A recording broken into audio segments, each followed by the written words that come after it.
Breaking news చూస్తున్నారు. Azerbaijan విమాన ప్రమాదంలో షాకింగ్ విషయాలు వెలుగులోకి వస్తున్నాయి.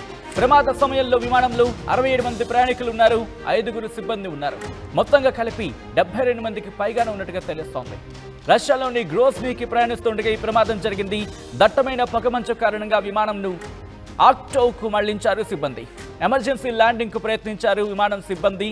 ఈ నేపథ్యంలో ఎయిర్పోర్ట్ కు 3 కిలోమీటర్ల దూరంలో కుప్పకూలిపోయింది విమానం వేగంగా నేలను తాకడంతో ఈ మంటలు చెలరేగినట్టుగా తెలుస్తోంది. ఒకసారి మీరు చూడొచ్చు, విమానం ఒక్కసారిగా తన ఆల్టిట్యూడ్ ని కోల్పోయింది. ఒకసారి విజువల్స్ మీరు చూడొచ్చు. అంటే గాల్లో ఉన్న విమానం నేలను తాకేటప్పుడు డిస్టెన్స్ ఏదైతే ఉంటుందో దాన్ని మెల్లిగా తగ్గించుకుంటూ వస్తారు. ఒక్కసారిగా దాని వేగాన్ని అలాగే నేలను తాకే క్రమాన్ని చేరే సందర్భంలో చాలా స్లోగా వస్తూ ఉంటారు. దాంతోపాటు ఆ డిస్టెన్స్ మెయింటైన్ చేస్తూ ఉంటారు.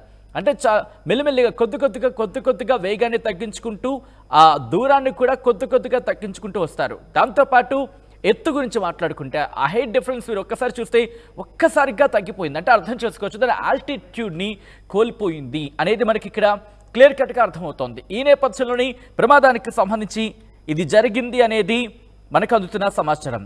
దాంతోపాటు ఇదొక్కటే కాదు, దీంతోపాటు మరికొన్ని అంశాలు ఉన్నాయి.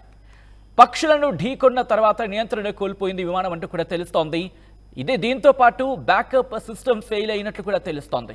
విజువల్స్ మీరు చూస్తున్నారు. ఈ కథనం మిమ్మల్ని కాస్త కలవరపరచవచ్చు. అయితే మిమ్మల్ని కలవరపాటు గురి చేయడం ఆర్టీవీ ఉద్దేశం కాదు. కానీ ఇటువంటి కథనాలు చూసినప్పుడు కాస్త కలవరపాటు గురయ్యే అవకాశం ఉంటుంది కాబట్టి దీనికి సంబంధించి తగిన జాగ్రత్తలు తీసుకోవాలని చెప్పి ఆర్టీవీ సూచించడం జరుగుతోంది. విమాన ప్రమాదం వెనుక సంచలన విషయాలు వెలుగులోకి వస్తున్నాయి. ఈ ప్రమాదంలో 72 మంది ప్రయాణిస్తున్నారు. ఈ ప్రమాదంలో ఈ 72 మంది ప్రయాణిస్తున్న ఈ విమానానికి సంబంధించి ప్రమాదానికి గురైన తర్వాత ఈ ప్రమాదంలో 42 మంది మృతి చెందినట్టుగా తెలుస్తోంది. దీంతో పాటు 42 మంది ప్రయాణికులు మరణించినట్టుగా తెలుస్తోంది. దాంతోపాటు 25 మంది గాయాల పాలైనట్టు తెలుస్తోంది. మరి ముఖ్యంగా 14 మంది ఇప్పుడు హాస్పిటలైజ్డ్ ఉన్నారు. వీళ్ళలో 5 పరిస్థితి క్రిటికల్గా ఉందనేది మనకు అందుతున్న సమాచారం. అయితే ప్రమాదానికి గల కారణాలు ఏంటి అనేది ప్రస్తుతం తీవ్ర చర్చాంశంగా మారింది. మరీ ముఖ్యంగా ఇనీషియల్ రిపోర్ట్స్ ఏం చెప్తున్నాయంటే, ఏం సూచిస్తున్నాయంటే కనుక పక్షి దాడి జరిగిందనేది ఇనీషియల్ రిపోర్ట్స్ చెబుతున్నమాట. దీంతోపాటు కజకిస్తాన్ ట్రాన్స్పోర్ట్ మినిస్ట్రీ కావచ్చు, అలాగే రష్యాకు సంబంధించి ఏవియేషన్ వాచ్డాగ్గా చెప్పుకుంటూ ఉంటారు. అవి చెబుతున్న మాటలు ఏంటంటే కనుక ముందుగా ఈ కంట్రోల్ అలాగే బ్యాకప్ సిస్టమ్ ఫెయిల్ అవ్వడం జరిగింది. కారణం ఏంటంటే కనుక పక్షుల గుంపు సాయంత్రం కూడా సాధారణంగా చూస్తూ ఉంటాం. ఉదయం వేళలో కావచ్చు పక్షుల గుంపు వెళుతూ ఉంటుంది. ఈ ప్రమాదానికి ప్రధాన కారణంగా ఇది చెప్పడం జరుగుతోంది.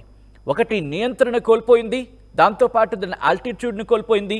దాంతోపాటు వీటన్నిటికన్నా ముందుగా పక్షుల గుంపు వస్తున్న సందర్భంలో ఎప్పుడైతే నియంత్రణ కోల్పోయిందో ఈ పక్షుల గుంపు దాడికి వెళుతోంది. దాడి ఇన్ ద సెన్స్ అవి ఎదురుగా వస్తున్నాయి. అంటే వాటిని తప్పించుకునే క్రమంలో ఒక్కసారిగా ఈ ఆల్టిట్యూడ్ని కోల్పోయిందా. దీంతోపాటు ఫాగ్ అనే మాట కూడా వినిపిస్తోంది, అంటే పొగమంచు. ఇవన్నీ కూడా ఈ ప్రమాదానికి దారి తీశాయనేది అందుతున్న సమాచారం.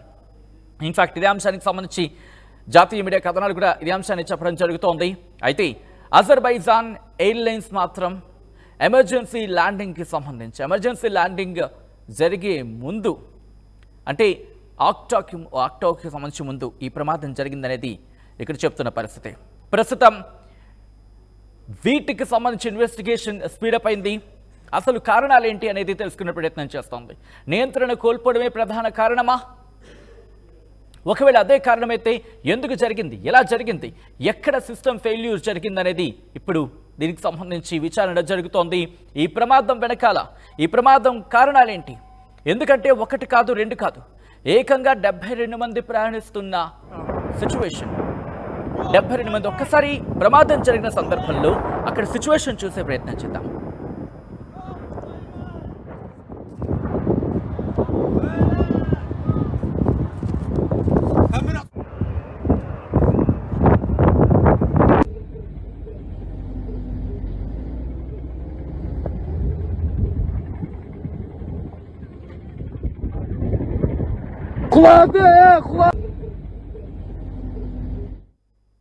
ఈ రోజు జరిగిన ఈ ప్రమాదం చాలా ప్రశ్నలు తెర మీదకి తీసుకొస్తోంది. అందులో ప్రధానంగా ఒకటి ఎమర్జెన్సీ సిచ్యువేషన్లో, ఎమర్జెన్సీ పరిస్థితుల్లో ఇటు సిస్టమ్ ఫెయిల్ అయిన సందర్భంలో పక్షులు కనుక ఎదురుగా వస్తాయి, వాటిని తప్పించుకునే క్రమంలో అంటే ఒక కష్టంలో ఆల్రెడీ ఉంది, ఆ ప్లేన్ ఆల్రెడీ ఒక కష్టాన్ని ఎదుర్కొంటోంది. ఏంటది? సిస్టమ్ ఫెయిల్యూర్ జరిగింది, కంట్రోల్ తప్పింది. ఈ రెండు జరుగుతున్న సందర్భం మీరు చూడొచ్చు క్లియర్గా. జరుగుతున్న సందర్భంలో దానికన్నా ముందు దాని నుంచి తప్పించుకునే క్రమంలోనే ఒక పక్షుల గుంపు, అంటే పక్షులు వలస వెళ్తున్న సందర్భం మనం చూస్తున్నాం. వలస కావచ్చు, లేకపోతే గుంపుగా వెళుతున్న సందర్భాన్ని మనం చూస్తూ ఉంటాం.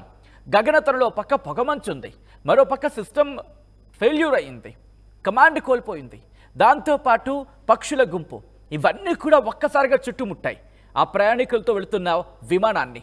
దీంతో నియంత్రణ కోల్పోయింది, పట్టు కోల్పోతున్న సందర్భంలో దాన్ని ఎలాగైనా సేఫ్ ల్యాండ్ చేసేందుకు అక్కడున్న పైలట్లు తీవ్రంగా శ్రమిస్తారు. ఎందుకంటే వాళ్ళకి అటువంటి ప్రతికూల వాతావరణానికి సంబంధించి ఎలా హ్యాండిల్ చేయాలనేది వాళ్ళకు నేర్పిస్తారు. కానీ వాళ్ళు నేర్చుకున్న దాన్ని ఎగ్జిక్యూట్ చేసే క్రమంలో ప్రతికూల వాతావరణానికి మరికొన్ని ప్రతికూల పరిస్థితులు ఎదురైతే కనుక అది నిజంగా ఎంతటి దారుణానికి దారితీస్తుందనేది ఈరోజు కజకిస్తాన్లో జరిగిన ఈ ఘటనకు సంబంధించి మనం చూడొచ్చు. ఎందుకంటే ఒకసారి మీరు చూడండి, అది సాధారణంగా ఇటువంటి సందర్భంలో ఎమర్జెన్సీ ల్యాండింగ్ సందర్భంలో స్మూత్గా కనుక ల్యాండ్ అయితే ఎటువంటి ఇష్యూస్ ఉండవు. కానీ స్మూత్ ల్యాండింగ్ అయ్యేందుకు అక్కడ పరిస్థితులు అనుకూలంగా లేవు అనేది వినిపిస్తున్నమాట. మరి ముఖ్యంగా ఫాగ్కి సంబంధించి ఇక్కడ ప్రస్తావించడం జరుగుతోంది. దాని తర్వాత సిస్టమ్ ఫెయిల్యూర్ అనే మాట వినిపిస్తోంది. అంటే ఇక్కడ కంట్రోల్ ఎయిర్ క్రాఫ్ట్కి సంబంధించి కంట్రోలింగ్ సమస్యను ఎదుర్కొంది, బ్యాకప్ సిస్టమ్ అనేది ఫెయిల్ అయింది. ఒక్కసారి ఆలోచించండి, మీరు నేను ఇన్ఫ్యాక్ట్ ఆ విమానంలో ప్రయాణిస్తున్నాం అనుకుందాం, ఒక క్షణం అనుకుందాం. అఫ్కోర్స్ ఎవరికి ఇటువంటి ఇబ్బంది కలగకూడదని కోరుకుందాం. కానీ ఒకవేళ అనుకుంటే కనుక ఓ పక్క కంట్రోల్ కోల్పోయింది, అంటే నియంత్రణ కోల్పోయింది, నియంత్రణకు సంబంధించి ఇబ్బందులు ఎదుర్కొంటోంది, ఎలా నియంత్రించాలనేది. ఇదే సందర్భంలో బ్యాకప్ సిస్టమ్ ఫెయిల్ అయిపోయింది. పోనీ వీటినన్నింటినీ మేనేజ్ చేసుకుంటూ పైలట్ గగనతలంలో ఆల్టిట్యూడ్ని తగ్గించుకుంటూ సేఫ్ ల్యాండ్ చేసే ప్రయత్నం చేస్తున్నారు అనుకుందాం. అదే క్రమంలో పక్షుల గుంపు ఎదురైంది. ఎక్కడ తప్పించుకుంటాడు? ఎలా తప్పించుకుంటాడు? ప్రమాదం వెనకాల ప్రమాదం, ఒకదాని తర్వాత ఒకటి. ఇలా ఈరోజు దాదాపుగా 42 మంది ప్రాణాలను బలి తీసుకుంది. ఈ నేపథ్యంలోని అటువంటి సిచ్యువేషన్లో ఆల్టిట్యూడ్ ఒక్కసారిగా తగ్గిపోయింది. ఒకసారి అదిగో మీరు చూడొచ్చు, అంతవరకు నియంత్రణ కోల్పోయినప్పటికీ అలా కనిపిస్తోంది. కానీ పక్క ఫాగ్ అనేది ఇష్యూగా అక్కడ చర్చ జరుగుతోంది. దాంతోపాటు పక్షుల గుంపు, ఈ రెండు ఒక్కసారిగా ప్రతికూల పరిస్థితులని అక్కడ ఎదుర్కోవడం జరుగుతోంది అక్కడ పైలట్లు. దీంతో ఈరోజు జరిగిన ప్రమాదంలో 42 మంది మృతి చెందారు. దీంతో 25 మంది ప్రస్తుతం గాయాల పాలయ్యారు. 14 మంది ప్రస్తుతం హాస్పిటల్లో చికిత్స పొందుతున్నారు. 5గురి పరిస్థితి విషమంగా ఉన్నట్టు తెలుస్తోంది.